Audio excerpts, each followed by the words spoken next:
मटण खात नाही पण रस्सा चालतो. भारतीय जनता पार्टीसोबत युती चालत नाही पण भारतीय जनता पार्टीचे लोक चालतात. त्यांचं म्हणणं यांची झालेली मटण खात नाही रस्सा चालतो अशी परिस्थिती आहे का तुमची? ज्या भाजपला शिव्या घालतात त्यांचे नेते तुम्हाला चालतायत का? हा नाही नाही, मुळामध्ये मला एक सांगायचं आहे, ज्या आपण अगदी असं धरूया की आम्ही काँग्रेस बरोबर राष्ट्रवादी बरोबर गेलो म्हणून भाजपानी जे आम्हाला हिनवलं की तुम्ही मुस्लिम धार्जिन झालं, अमकं झालं, तमकं झालं, मग ते ज्या पक्षामध्ये लहानाचे मोठे झालेले अशोक चव्हाण आज ते त्यांच्यामध्ये गेले, त्यांच्या मुलीला उमेदवारी मिळते. सूरज चव्हाण पण आधी आमच्या बरोबरच काम करत होते, आता त्या राष्ट्रवादीचे पण 2 भाग झाले. याच्यामध्ये मी राष्ट्रवादीचा आहे, मी कुठे पक्षात काम नाही केलं, मी राष्ट्रवादीचाच आहे. हा म्हणजे शरद पवार चंद्रजी की अजित पवार हा प्रश्न आहे, मूळ राष्ट्रवादीचाच आहे.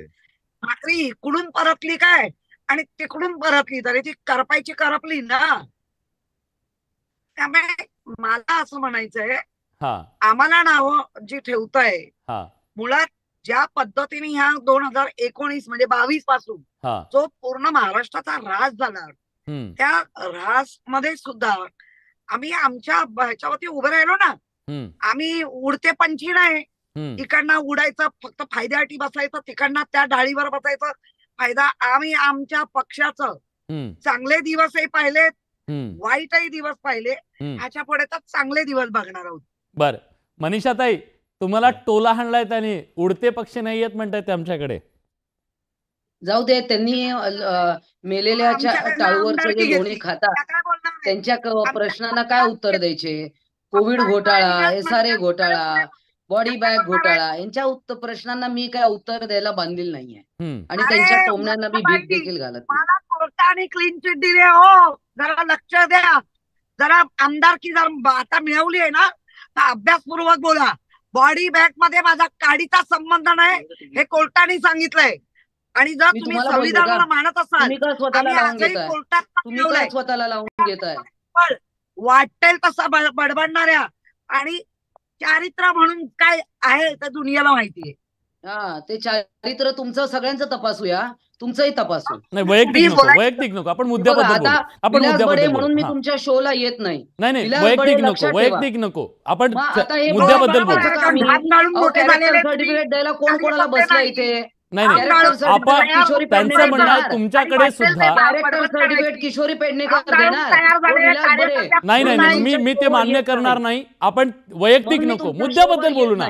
आज गंभीर मुद्दा आहे, आपण निष्ठाबद्दल विचारधारेबद्दल बोलतोय, आपण त्याच्याबद्दल बोलूया. तुम्ही कंट्रोल करणार आहात की नाही? प्लीज थांबा. नाही आपण नाही बोलायचं. महाराष्ट्र ऐकतोय. बोलत नाही. प्लीज माझी विनंती आहे, दोघींना विनंती करून. हा प्लीज ताई, त्यांचं म्हणणं असं आहे, काढलेला नाहीये. हा त्या मुद्द्याबद्दल बोलूया आपण, की त्यांचं असं म्हणणं आहे की तुम्ही सुद्धा आयात करता, तुम्ही जे इकडचे तिकडचे तेच घेताय, राणेंना तुम्ही घेताय. राणे ओरिजिनली शिवसेनेचेच होते, ते शिवसेना सोडून गेले, परत शिवसेनेत आले. नारायण राणे भाजपमध्ये काँग्रेसमध्ये गेलेले. एक मिनिट, आपण एक मिनिट, त्यांचं पूर्ण भांडणं करण्यात मला इंटरेस्ट नाहीये. आपण मध्ये माझा बोलायचा टाइम आहे, मी बोलीन. मध्ये वचवत कोणी करायची नाही, प्लीज. प्लीज उत्तर द्या. माझं म्हणणं आहे, माननीय नारायण राणे हे शिवसेनेतच होते. शिवसेनेतून त्यांचा मुलगा शिवसेनेत आला आणि शिवसेना आणि भारतीय जनता पार्टी ही विचारधारा एक आहे. त्या विचारधारेशी परत ते एकत्र आले. त्यामुळे एवढं काही भुवया उंचवण्यासारखं काही तेवढं तरी झालेलं नाही. वायकरांना तुम्ही उमेदवारी, त्यांच्या पत्नीला पुन्हा उमेदवारी तुम्ही देताय, हे सामान्य कार्यकर्ता नाही का तिथे? बघा, आता मला प्रश्न विचारलाय ना, मी उत्तर देते. प्लीज ताई. किशोरीताई, तुम्ही ज्यांना तोंड आवरता येत नाही त्यांची माईक म्यूट करा, प्लीज बोला ताई. असा विषय की तुमच्याकडे येतो नळावरची भांडणं करायला ज्यांची सवय आहे ना. प्लीज ताई तुम्ही बोला. तर असं आहे की आता वायकरांच्या पत्नीला दिलं, मुळात म्हणजे वायकर तिकडे आमच्याकडे आले, खासदार झाले. आता तो मतदारसंघ त्यांनी अनेक वेळा जिंकलेला आहे. इकडे आम्हाला प्रत्येक मतदारसंघ हा महत्वाचा आहे आणि आता प्रत्येक पक्षामध्ये मला वाटतं याच्यामध्ये कोणीच काही वेगळेपणा दाखवण्याची गरज नाहीये. प्रत्येक पक्षामध्ये जवळच्या लोकांना म्हणजे मजबुरी झाली हे मान्य करावं. हे बघा, आज पॅनलवर जेवढे सगळे आहेत ना, एकही घराणेशाहीतला नाहीये. मी छाती ठोकपणे सांगतो, आम्ही आज पॅनल बनवताना ठरवलंय, सूरज घराण्यातून आले असते, महेश तपासे घराण्यातून आले असते, तुम्ही सगळे असता तर कदाचित तुम्हाला सगळ्यांना उमेदवारी मिळाली असते.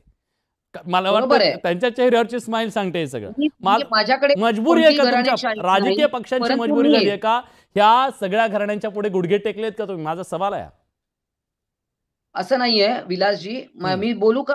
हे बघा, मी 2009 मध्ये मी भारतीय जनता पार्टीमध्ये दीर्घकाळ होते, आपल्या सगळ्यांना माहिती आहे. 2009 मध्ये मला जेव्हा उमेदवारी मिळाली, काय बोलल्या त्या? काही नाही तुम्ही बोला. नाही म्हणजे मला तसं उत्तर द्यायला बरं ना, मला तसं उत्तर द्यायला बरं. मी सांगतो तुम्हाला, असेल ना तर मी वरळीत येते ना चिडवा चिडवी करायला. हे काय चाललंय?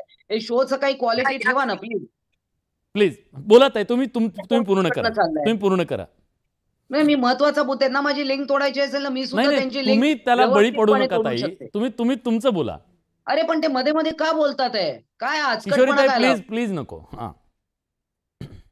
हे काय त्यांचा महानगर. बरं ठीक आहे, मी समीर उमप यांच्याकडे जातोय.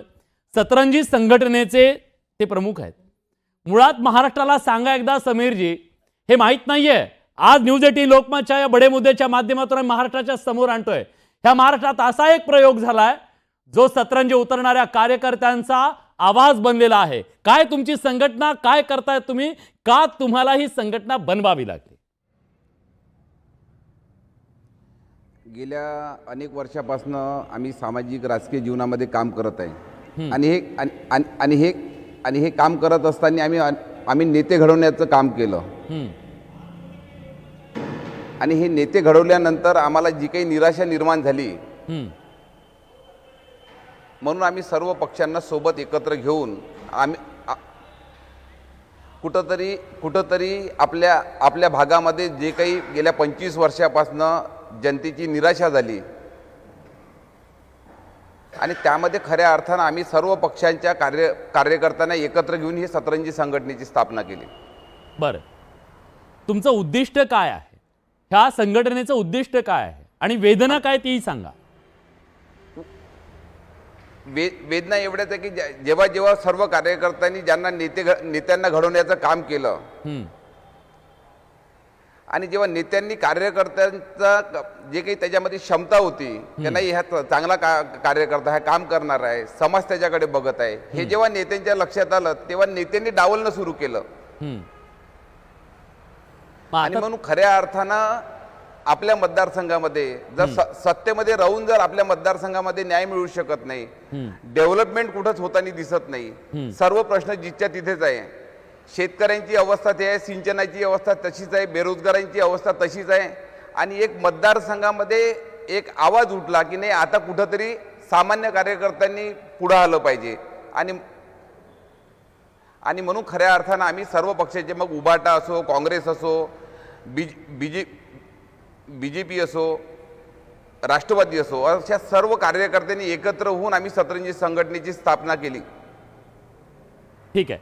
आणि आम्ही आमच्या मतदारसंघामध्ये जिल्हा परिषद वाईज सर्कल वाईज आवाज घुमत असल्यामुळे तुम्हाला असं वाटतंय की माझा आवाज पुढे जात नाहीये. तुम्ही सलग बोला, तुमचा आवाज अगदी व्यवस्थित आमच्यापर्यंत येतोय.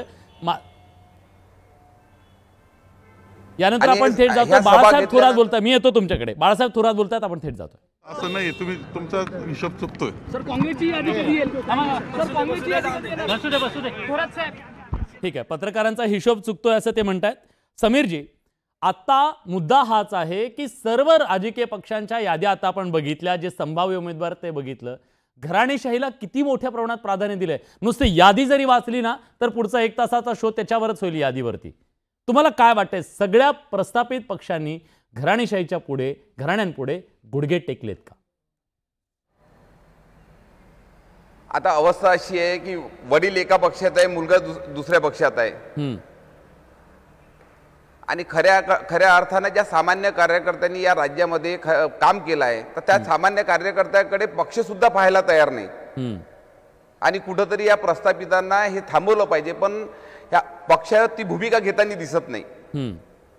एकाच घरामध्ये 2-2 तिकिटा, हे जे काही महाराष्ट्रामध्ये चित्र दिसून राहिलेलं आहे तर हे काही योग्य नाही आहे. आणि म्हणून खऱ्या अर्थानं सामान्य कार्यकर्त्याची, काम करणाऱ्या कार्यकर्त्याची पक्षांनी सुद्धा दखल घेतली पाहिजे. आणि म्हणूनच त्याच्यातूनच आमच्या मनामध्ये या सतरंजी संघटनेचा विचार आला. ठीक आहे, महेश तपासेजी, एका सामान्य कार्यकर्त्याची वेदना काय आहे ही त्यांनी सांगितली. तुम्ही अजून नेते नाहीत, एका कार्यकर्त्याच्याच भूमिकेत आहात आणि कदाचित तुम्हालाही संधी मिळाली की नाही माहीत नाही, आता ह्या रेसमध्ये तुम्ही होतात की नाही. पण मुद्दा हा आहे की जी निष्ठा, विचारधारा, त्यामुळे वेगवेगळे पक्ष असायचे, कार्यकर्ते जीवाचं रान करतात, डोके फोडून घेतात हे सगळं सांभाळण्यासाठी. जर एकाच घरामध्ये 2 पक्ष असतील तर काय करायचं हो त्यांनी? पहिली गोष्ट काय, सर्वच पदाधिकारी किंवा कार्यकर्ते काही निवडणुकीच्या रिंगणामध्ये नसतात. 288 मतदारसंघामध्ये फार फार तर एका पक्षामध्ये 288 उमेदवार सापडतील. आज कुठल्याच पक्षाची ती परिस्थिती नाही की 288 मतदारसंघामध्ये म्हणजे तगडे उमेदवार असण्याची. असा फार किरकोळ 1-2 पक्ष असले तर असले, मेजॉरिटी पक्षांची आज ती परिस्थिती नाही. त्याच्यामुळे प्रत्येक कार्यकर्ता का लोकसभा, विधानसभेसाठी इच्छुक नसतो, तो सरपंचासाठी इच्छुक असतो, तो ग्रामसदस्यासाठी इच्छुक असतो, तो पंचायत समितीला इच्छुक असतो. पण आमदार खासदार हे घराणेशाहीतूनच का, हा सवाल आहे. जर वडील नसेल तर मग मुलगा तरी घ्या. खरं तर यावेळेस तुम्हाला संधी होती. महाराष्ट्राला असं वाटतंय महेशजी, तुम्हाला संधी होती विशेषतः, कारण तुमच्या पक्षातले मोठे सगळे प्रस्थापित बाजूला झाल्यानंतर तुम्ही सामान्य कार्यकर्त्याला संधी द्याल असं वाटलं होतं. तसं घडलं नाही. तुम्ही सुद्धा त्याच प्रस्थापितांच्या मागे उभे राहिलात. मोठ्या प्रमाणामध्ये सामान्य लोकांना संधी दिलेली आहे. हे लोकसभेत बघितलं तर आमची यादी आज रात्री उशिरा किंवा उद्या सकाळी ती जेव्हा जाहीर होईल तेव्हा आपल्याला त्या ठिकाणी दिसेल. आता ठीक आहे, भारतीय जनता पार्टीतनं संदीप नाईक आले, पण ते मूळचे भाजपचे होते का? ते मूळचे भाजपचे नव्हते. गणेश नाईक शिवसेनेचे होते, उद्धव ठाकरे साहेबांचे शिवसेनेत भाजपचे होते, आमदार आहेत भाजपचे. सर असं काय करताय तुम्ही? आत्रामांची मुलगी तुम्ही घेतली. आत्रामाची मुलगी म्हणजे आत्राम राष्ट्रवादीचेच मंत्री राहिले एवढे वर्ष. आता त्याच्यामुळे त्यांचा कौटुंबिक विषय काय असेल त्याच्यात आपल्याला पडायला नको. परंतु आत्राम हे मूळचे राष्ट्रवादी काँग्रेस पक्षाचे, राजेंद्र शिंगणे हे राष्ट्रवादी काँग्रेस पक्षाचे. शिंगणे तर तुम्हाला सोडून गेले. तुमच्या संकटाच्या काळात शिंगणे सोडून गेले. गायत्री तुमच्या सोबत निष्ठावान राहिली, तिला दिलं सोडून, तुम्ही शिंगणेला लगे रेड कार्पेट टाकलं. जो संकटात तुमच्या सोबत राहिला, काय मेसेज जातो? रेड कार्पेट टाकलं की नाही हा नंतरचा विषय. आला, त्यांनी चूक कबूल केली. आम्ही तर त्यावेळेला दादाने सांगितलं होतं की दादा तुम्हाला एवढा पश्चाताप होतोय तर सगळ्यात सोडा, साथ सोडा, परत या. उद्धव ठाकरे साहेबांनी त्यांच्या पक्षातले बंडखोर नेत्यांना सांगितलं होतं की ठीक आहे, तुम्ही सगळं सोडा आणि परत या, आपण चर्चा बंद खोलीमध्ये बसून चर्चा करू. तर त्याच्यामध्ये चर्चेची दारं कशाला? परंतु चुकला हे मान्यच करायला पाहिजे. शिवसेनेमध्ये काही लोक चुकली, आमच्यातही काही लोक चुकली, त्या चुकीला माफी नाही. परंतु एखादा चुकलेला असेल आणि त्याला, काही लोक बघा, काही लोक अग्रेशन मध्ये स्वतःच्या स्वार्थासाठी जातात, काही लोक एखाद्या नेत्याच्या दबावामुळे जातात. तसं काय, जे लोक दबावामध्ये गेले, जे वीक नेते असतात परंतु तालुक्यामध्ये चांगलं काम करतात, त्यांच्या काही अडचणी असू शकतात. कोणाची बँकेची अडचण असू शकते, कोणाच्या कारखान्याची अडचण असू शकते. कारखाना आणि बँक ही काय खासगी मालमत्ता नाही ना, ही सहकार तत्वावर चालणारी संस्था आहे. त्याच्यावर हजारो लोकांचं भवितव्य म्हणजे त्याच्यावर अवलंबून असतं. त्याच्यामुळे अशा पद्धतीच्या दबावाला काय बळी पडून गेलेले असतील, ते काय मूळ राष्ट्रवादी किंवा शरद पवारांच्या विचारापासून तुटलेत असं म्हणू शकत नाही. अजितदादा आजही म्हणतात पवार साहेब आमचे दैवत. आता आम्ही काय म्हणावं? बोलताय ना, आता अलीकडे पण बारामतीच्या, काय म्हणायची गरज नाही, सामान्य माणसाला कळत नाही तुम्हाला काय म्हणावं. म्हणजे ते सांगा ना, आम्हाला म्हणण्यापेक्षा आता दादा स्वतःच बोलले पवार साहेब आमचे दैवत आहे. माझ्याकडनं सुनेत्रा म्हणजे त्यांच्या धर्मपत्नीनं उभं करायला नव्हतं पाहिजे होतं, माझ्याकडनं चूक घडली, हे तिने मान्य केलं. आता पवार साहेबांना जर आजही देवत मानत असेल तर आम्ही काय म्हणावं तुम्ही सांगा ना. सूरज चव्हाण काय म्हणावं आता त्यांनी, सांगा. खरं तर आजच्या घडीला विलास, एक गोष्ट सगळ्या पक्षांनी मान्य केलं पाहिजे की निष्ठा, विचारधारा यावरती राजकारण करण्यापेक्षा परिस्थितीनुसार राजकारण झालेलं आहे. म्हणजे प्रोफेशनल झालंय, प्रॅक्टिकल झालंय. आता हे प्रॅक्टिकल पॉलिटिक्स झालेलं आहे. आपण काही गोष्टी ह्या माध्यमामध्ये बोलायच्या किंवा ह्या प्रॅक्टिकल पॉलिटिक्स झालेलं आहे आणि प्रत्येक पक्षाला पक्ष वाढवण्याचा अधिकार आहे. आताच्या कुठलाही पक्ष छाती ठोकपणे म्हणू शकत नाही की आम्ही विचारधारेवर किंवा निष्ठेने नेते म्हणू शकत नाही की आम्ही काम करतोय. प्रत्येक जण आपल्या पक्षाच्या वाढीसाठी जे काही करता येईल ते करत असतात. त्याच्यामुळं माध्यमामध्ये बोलणं खूप चांगलं वाटतं, परंतु परिस्थिती लोकांना माहिती नाही असं नाहीये. लोक सगळं ओळखतात आणि लोकांना हे पण माहिती आहे विकास करणाऱ्याच्या पाठीमागे लोक आता उभे राहतील. भविष्य काळामध्ये ह्या गोष्टी फक्त बोलण्यासाठी असतील, परंतु प्रॅक्टिकली बरोबर. मला किशोरीताईंना हेच विचारायचं आहे. किशोरीताई, आता हे म्हणजे काही बोलायची गरज नाहीये का? निष्ठा, तुम्ही खरं तर तुमच्या पक्षामध्ये तर निष्ठा आणि याला खूप महत्व होतं. आता ते सगळं त्याला तिलांजली मिळाली आहे का? विचारधारा वगैरे. आता विचारधारेच्या बद्दल बोललं तर पुन्हा मनीषाताई तुमच्यावर बोलतील की तुमची विचारधारा ती हिंदुत्व वगैरे ते नाही, पण मला प्रॅक्टिकली बोला. मी प्रॅक्टिकलीच बोलते.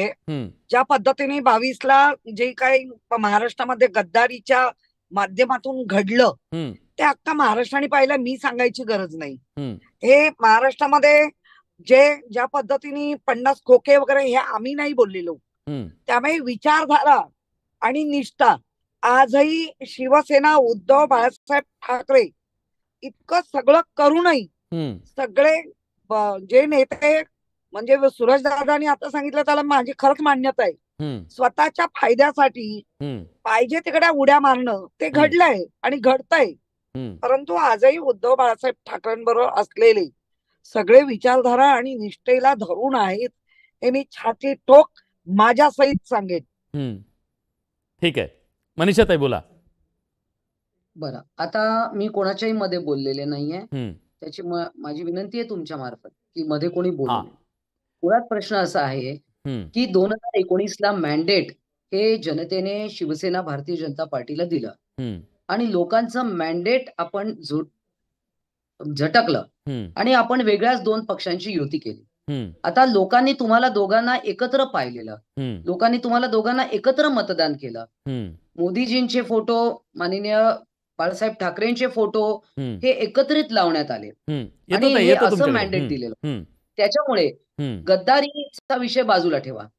50 खोके हेच म्हणत होते आणि आता ज्या बोलतात आहे त्यांना सुद्धा शिंदे साहेबांकडे यायचं होतं. त्यांच्याही प्रयत्न जोरदार चालू होते. आता हे आम्हाला माहिती आहे ना. ठीक आहे, नाही तुम्ही गंभीर आरोप केलाय, मला उत्तर घ्यावं लागेल. मी थांबवतो, उत्तर घेतो. हा किशोरीताई, तुम्ही जाणार होता तिकडे? मला बोलायलाच लागेल. नाही लागेल. मुळामध्ये मनीषाताई तोंड सांभाळून बोला. एक तर मी कधी ते प्रयत्न केले ना आणि करणारही नाही. मला शिंदे साहेब जे आमच्या शिवसेने पक्षात होते त्यांची नक्कीच त्यांच्याबद्दल त्यावेळेचा आदर होता, पण जे कोणी निघाल्यानंतर आमचा संबंध काय हो. ऑफर होती ज्या पद्धतीने जी छळणूक झाली कारण नसताना महाराष्ट्राने पाहिली. मुळात तुम्हाला काय मिळायला पाहिजे होतं म्हणून ज्या भाजप, शिवसेना, मग शिंदे वर्षभर 6 महिन्याचा आमच्याबरोबर होता. त्यामुळे तुम्ही अजिबात ह्याच्यावर बोलू नका. अख्खा महाराष्ट्र काय स्वार्थी आहे तुम्ही हे महाराष्ट्र बघतोय. पण किशोरीताई काय ऑफर होती तुम्हाला? मला उत्तर देऊ द्या. तुम्हाला काय ऑफर होती? सर्टिफिकेट द्यायची गरज नाही. अनेक प्रयत्न केले त्यांनी, अनेक प्रयत्न केले. हो का? तुमच्याकडे आली होती वाटतं का स्वप्नात आली होती? माझ्याकडे कशाला यायला पाहिजे? तुमच्या स्वप्नात आली होती पाहिजे. तुमच्याकडे माध्यम होती त्यांच्यापर्यंत पोहोचण्याची. तुमच्याकडे माध्यम होती त्यांच्यापर्यंत पोहोचण्याची. माध्यम होता? कोण माध्यम होता? तुम्हालाच माहिती आहे ना. नाव तुम्हाला माहिती हो. कोण माध्यम होतं? तुम्हाला माहितीये नाव, तुम्हाला माहिती. काय झालंय तुम्हाला ना दिवा स्वप्न ते मिळालं हातात, ज्या दिव्यासाठी गेलात त्यामुळे तुम्हाला तेवढ्याची ठेवलंय. आरोप करा आणि मिळवा. आणि तुम्हाला कशासाठी ठेवलं? आता बघा, एक बाई दुसऱ्या बाईबद्दल कसे शब्द प्रयोग करते विलासजी. नाही नको, वैयक्तिक नकोच, आपण वैयक्तिक नको बोलायला. पण खरंच विलासजी एक महत्वाचा मुद्दा म्हणजे समजू शकते, एक काय पुरुष बाईचं चारित्र्य हनन करतात पण बायकाच बायकांचं चारित्र्य हनन करतात हे तुमच्या शोवर होतंय. नाही नाही, मी होऊ देणार नाही ते. आम्ही होऊ देणार नाही ते. चारित्र्य हनन केलं जे आहे ते पुस्तक मांडलं नाही. म्हणजे ठेवलंय बिवलंय ही भाषा जी बोलतात ना, ही एका माजी महापौराला शोभते का? एका बाईचं. उद्धव ठाकरेंनी मला आमदारकी का दिली? तुम्ही म्हणता भाजपमध्ये मी कशी मिळवली, तर मग उद्धव ठाकरेंनी मला आमदारकी का दिली? तुमचा तुम्ही विचारा स्वतःला. नाही नाही, तुम्ही म्हणालात भाजपमध्ये कशी मिळवली, भाजपमध्ये कशी मिळवली माहितीये, तर मग उद्धव ठाकरेंनी मला आमदारकी का दिली? उद्धव ठाकरेंनी मला आमदारकी का दिली? नाही नाही, मला वाटतं आपला मुद्दा भरकटतोय, मुद्दा भरकटतो. वैयक्तिक वर नको न जायला आपण. वैयक्तिक त्यात चालू नाही नाही, पण बायका नेहमी वैयक्तिक वर येतात. नाही नको नको, आपण वैयक्तिक वर नको जायला. मला तुमच्या शो मध्ये नेहमी होतं. नाही किशोरीताई, मुद्दा असा आहे की आता या सगळ्या निवडणुकीच्या निमित्तानं कुणीही अपवाद नाहीये. सगळ्या पक्षाच्या मुलाबाळांसाठी हा रोजगार मिळावा आहे का हो? मी म्हणणार नाही, कारण माझ्या पक्षामध्ये तो रोजगार मेळावा होत नाही. आमचा रोजगार मेळावा, जसे अनिल परब आमच्या पदवीधराचे नेतृत्व करायला लागलेत आणि मोठा रोजगार मेळावा घेतला, 13-14 हजार लोकांना नोकऱ्या चांगल्या ठिकाणी लावला, तो रोजगार मेळावा. या निवडणुकीच्या प्रक्रियेमध्ये कधी रोजगार मेळावा हा आमच्या पक्षातून झाला नाही. उलट ज्यांना रोजगार दिले तेच कसे उडून गेले ते अख्ख्या महाराष्ट्राने पाहिले. ठीक आहे, मला या चर्चेमध्ये पुन्हा एकदा समीर उमाप यांच्याकडे जायचंय. समीरजी, तुमचं काय मत आहे? या निवडणुकीच्या दरम्यान सगळ्या याद्या ज्या आलेल्या आहेत त्या याद्यांकडे पाहिल्यानंतर आपल्याला हे पटतं का की एक प्रकारे सगळ्या मुलांचं करिअर सेट करण्याचा हा प्रयत्न सुरू आहे आणि सगळे पक्ष त्याला हातभार लावत आहेत? आज महाराष्ट्राची जर परिस्थिती पाहिली तर परिस्थिती अशी आहे की वडील आमदार झाले म्हणून मुलगा आमदार झाला पाहिजे, मुलगा आमदार झाला तर नातू आमदार झाला पाहिजे. आणि ही जी परिस्थिती महाराष्ट्रामध्ये निर्माण झाली, अनेक पक्षामध्ये असे चांगले कार्यकर्ते आहे की ज्यांनी रक्ताचं पाणी आपल्या पक्षासाठी केलं आहे, नेत्यांसाठी केलेलं आहे. आणि कुठंतरी ह्या परंपरागत राजकारणाला बाजूनं ठेवून सर्व पक्षांनी सामान्य कार्यकर्त्याचा जर विचार केला तर महाराष्ट्रातली जनता सुद्धा या सर्व पक्षांची पाठ थोपटल्याशिवाय राहणार नाही. बरेचदा होते असं, सामान्य कार्यकर्त्यांचा पैसे राहत नाही म्हणून पक्ष विचारते की तुझी परिस्थिती काय आहे. आपला पक्ष कार्यकर्त्यांमुळे मोठा झाला आहे हे सुद्धा आपण लक्षात ठेवलं पाहिजे. आणि अशा परिस्थितीत सामान्य कार्यकर्त्यांची जर निवड सर्व पक्षांनी जर विचारात घेतली आणि ह्या परंपरागत हे प्रस्थापितांना बाजूने ठेवून जर निर्णय घेतला तर खऱ्या अर्थानं सामान्य कार्यकर्ता जर सभागृहात जर पोहोचला तर तो सर्व आपल्या मतदारसंघातले जे शेतकऱ्यांचा प्रश्न आहे, बेरोजगारांचा प्रश्न आहे, सिंचनाचा प्रश्न आहे, हे सर्व प्रश्न सभागृहात मांडू शकते. बरेच असे पोरं पाहू आमदारांचे मुलं निवडून गेले पण ते सभागृहात बोलत नाही, अशी परिस्थिती महाराष्ट्राने सुद्धा बघितली आहे. आणि अशा वेळेस सामान्य कार्यकर्त्यांची निवड केली पाहिजे. सामान्य कार्यकर्त्यांच्या पाठीवर हात ठेवून त्यांना जर उमेदवार केला तर नक्कीच महाराष्ट्रामध्ये वेगळं चित्र निर्माण झाल्याशिवाय राहणार नाही. नक्की. सूरज, मला तुम्हाला शेवटचा प्रश्न असा विचारायचा आहे, जर समजा असंच घराणेशाहीतून आलेल्या मुलाबाळांना सहज सरळ सेट केलं जात असेल, क्रायटेरिया एकच असेल, निवडून येणारा उमेदवार, त्याच्या खाली जर याला प्रोत्साहन मिळत असेल तर महाराष्ट्राचं राजकारण एक दिवस प्रायव्हेट लिमिटेड होणार नाही का? एक प्रायव्हेट लिमिटेड कंपनी होणार नाही का? हा सामान्य माणसाच्या मनातला प्रश्न आहे, मला आज विचारायचा आहे. नक्कीच विलासजी, मला एक तुम्हाला गोष्ट सांगायची आहे की आपण किती जरी घराणेशाहीवर बोललो किंवा घराणेशाहीवरती लोक शेवटी विचार करतात, कर्तृत्वाला लोक बघतात. त्याच्यामध्ये कर्तृत्व असेल तर तो लॉंग टर्म पॉलिटिक्स मध्ये टिकतो. आता लोकांनी पहिलं सुरू राहुल गांधीला नाकारलं होतं, पण राहुल गांधीला सुद्धा रस्त्यावर यावं लागलं, स्वतःला प्रूव्ह करावं लागलं आणि आज कुठंतरी ते अपोजिशन लीडर म्हणून त्या सभागृहामध्ये काम करतात. कुठल्या जरी मोठ्या घराण्यातला असला तरी त्याला स्वतःला सिद्ध करावं लागेल. परंतु हे मात्र तितकंच खरं की घराणेशाहीमधून आलेल्या तरुणाला एंट्री लवकर भेटते, पण तो टिकेल का नाही ही मात्र जनता ठरवते. त्यासाठी प्रत्येकाला इथं आल्याच्या नंतर काम करावं लागतं. एंट्री मिळवण्यासाठी जे कष्ट सर्वसामान्याला आहेत ते घराणेशाहीतला नसतात, परंतु जो येतो सर्वसामान्य कार्यकर्ता तो लॉंग टर्म टिकतो, कारण तो अनुभवातनं, तो त्याच्या आतापर्यंत केलेल्या कामातनं मोठा झालेला असतो. म्हणून मी तर म्हणेन की जी पोरं सर्वसामान्य कुटुंबातनं राजकारणात येतात, जे अनुभवातनं मोठे होतात, ती लॉंग टर्म राजकारणात टिकतात. त्यांना सर्वसामान्याची प्रश्नाची जाण असते, ते सोडवण्याची क्षमता ठेवतात. असं म्हणत नाही की घराणेशाही मधला माणूस सोडू शकत नाही, पण तुम्ही